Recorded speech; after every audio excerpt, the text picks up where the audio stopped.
रामपाल जी महाराज जी ने बताया, सत्संग में जाना इतना जरूरी है जितना कि तुम्हें अब बालक हो, डर नहीं लगता मृत्यु से।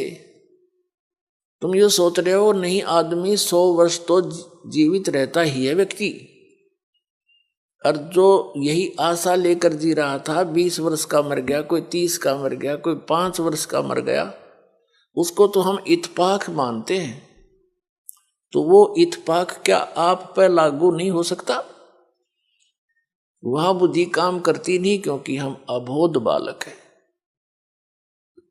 तो उसके लिए इस ज्ञान की आवश्यकता पड़ती है। फिर आपकी रुचि न्यारी बनेगी समाज से, और आपका रह रहकर सत्संग में आने को दिल करेगा। जब आपकी रुचि संसारिक बकवादों से हटकर बीड़ी, शराब, मांस, तमाकू, नाचा गाना, बेमतलब की चोरी, हेरा फेरी, जारी और रिश्वतखोरी, इनसे हटकर आप सही लाइन पर आओगे तो अन्य व्यक्तियों को फिर अच्छे से नहीं लगोगे, न्यों कहेंगे मूर्ख हो गया। तो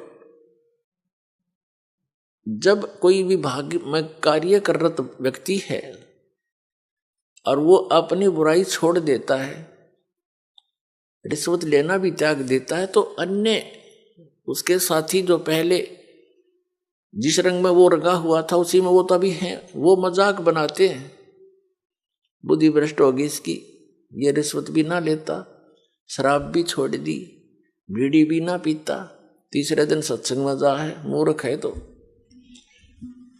परमात्मा कहते हैं जो भगवान के ज्ञान से अपरिचित हैं उनको तो हम मूर्ख दिखे, और हम न वह कति मूर्ख दिखे। वो किस आशा को लेकर जी रहे हैं? बिन उपदेश अचंभ है क्यों जीवत है प्राण, और भक्ति बिना कहाँ ठोर है ये नर नाही पाषाण।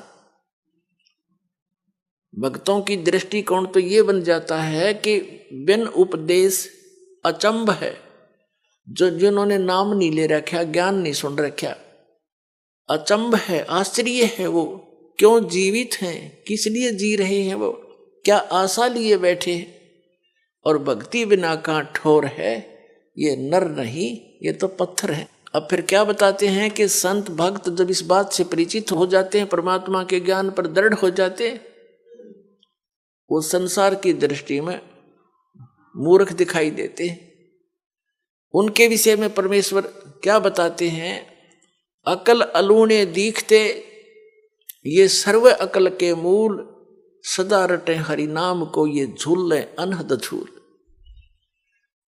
संसार को जो ये अकल अलूणे दिखते हैं, अकल अलूणे माने बिना अकल के आदमी, और ये तो सर्व अकल के मूल, ये सभी बुद्धि के, अकल के, ज्ञान की जड़ है इनके पास, इन्हें सब कुछ जान लिया। और लोग इसने अकल अलूणे के हैं, बिना अकल के सत्संग में जाते हैं, पैसा बर्बाद करते हैं, काम छोड़ देते हैं, हर दो सारा दिन वही घर पे रहते हैं, सारा कुछ, सारा जीवन उसी पर लगा देते हैं। एक झटका लगते ही 50,000 की हानि हो जाती है, कोई भैंस मर जाती है, फसल नष्ट हो जाती है, कोई बच्चा बीमार हो जाता है, वो गया सारा कमाया। और हम परमात्मा की शरण में आएंगे, ये घटनाएं बचेंगी हमारी, तो हमें तो लाभ हो यार, परमात्मा मिलेगा वो अलग से लाभ हमारे को। तो कहने का भाव ये है कि वो वहां पर रहते हैं और तो भी हानि हो जाती है, और परमात्मा की शरण में जो आते हैं, सच्चे दिल से चलते हैं, उनके वारे न्यारे होया करें। जब भक्ताएं कहानी होगी फिर भक्ति कौन करेगा? जरूरत नहीं फिर भक्ति की, आगे खड़ा पाओगा परमात्मा। बहुत से ऐसे प्रमाण हैं, लेकिन हम उनको थोड़ा सा अवॉइड ही कर लेते हैं कि ऐसा तो वैसे भी हो गया होगा, ऐसा हो गया होगा। एक भक्त बता रहा था जी, मैं उधर से तो सत्संग का समय आ गया और खेत में सिंचाई भी करनी अनिवार्य थी, तो मैंने सोचा चल देखी जागी, बच्चों को कहा अभी देख लियो, टाइम मिला तो तुम अपना काम संभाल लेना। मैं यहां आ गया, सत्संग में आ गया,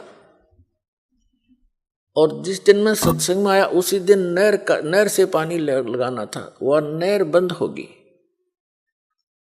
किसी कारण से कि तब ब्रीच होगी उसमें, जिस कारण से वह बंद होगी, कुछ भी कारण बना, तो चिंता तो सता रही थी कि पानी वार गया, उसका जमीन फसल खराब होगी।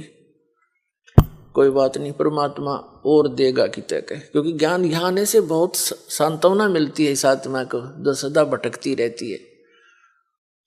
सत्संग सुनकर 2-3 दिन वो गया, फिर वापस पता चला कि उस दिन नहर नहीं आई, पानी ही नहीं था। और 4 दिन के बाद फिर आ गई, और उसी के वार में आ गई, वो फिर पड़ गया 4 दिन के बाद।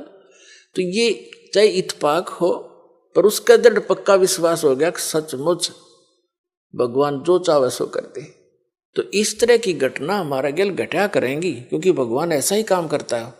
अपने जन के लिए कहते 100 साल सिद्धर मैं करूं अपने जन के काज, एक मेरे ऊपर विश्वास तो करके देखो।